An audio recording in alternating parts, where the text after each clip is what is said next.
అదే RTV app వార్తల్ని క్షణాల్లో చదివే అవకాశం ఉంటుంది. ఒక న్యూస్ పేపర్, ఒక టెలివిజన్ ఛానల్ మీ చేతుల్లో ఎప్పుడూ ఉంటాయి. సత్యసాయి వర్ధంతి గాంధీ చౌరస్తా వద్ద మరి సత్యసాయి భక్తులతో చాలా ఘనంగా నిర్వహించడం జరిగింది.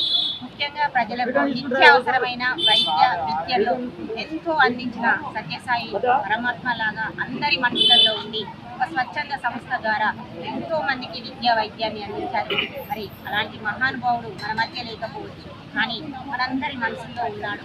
అలాంటి ఈరోజు ఈ వర్ధంతి సందర్భంగా ఇక్కడికి హాజరైన భక్తులందరికీ కూడా ధన్యవాదాలు తెలుపుతూ, అలాగే ప్రతి ఒక్కరం కూడా సేవాభావంతో వెలగాలని, మానవ సేవయే మాధవ సేవాలని ఆ మహానుభావుడు చెప్పాడు. కాబట్టి ఈరోజు ఈ కార్యక్రమాలు జరుగుతున్నాయి.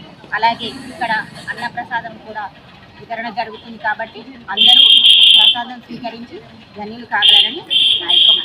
మనిషి ఎలా ఉండాలి, ఎలా ఎదగాలి అని గొప్పగా చూపించిన మహనీయుడు ఆ సత్యసాయి.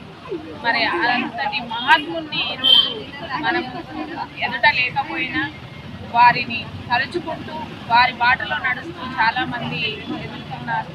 ఆ బాటను అనుసరిస్తూ కూడా ఎంతోమందికి విద్యా వైద్యం తోటి సహాయార్థం చేసిన గొప్ప మహానుభావుడు ఆ సత్యసాయి. ఆ బాటలో అందరూ ఎంతో కొంత సాధ్యమైనంత వరకు కూడా మానవ సేవ చేయాలని గొప్పగా చూపించిన మహానుభావుని ఈరోజు తలుచుకుంటూ పెద్ద ఎత్తున ఈరోజు సత్యసాయి భక్తులందరూ కూడా ప్రార్థనలు చేయడం జరిగింది. నమస్తే అండి. ఇది వ్యాపారం గురించి కాదు, ఓటు గురించి. ఎన్నికల్లో ఓటు వేయడం మన హక్కు మాత్రమే కాదు, కర్తవ్యం. ఎంతో మంది మహా నేతలు శ్రమించి ప్రాణత్యాగం చేసి ఈ అవకాశాన్ని మనకిప్పించారు. అందరూ ఓటు వేద్దాం. ఎందుకంటే ఓటు హక్కు ఊరికే రాదు. నా ఓటు ఎవరికో తెలుసా? అది సీక్రెట్ అండి.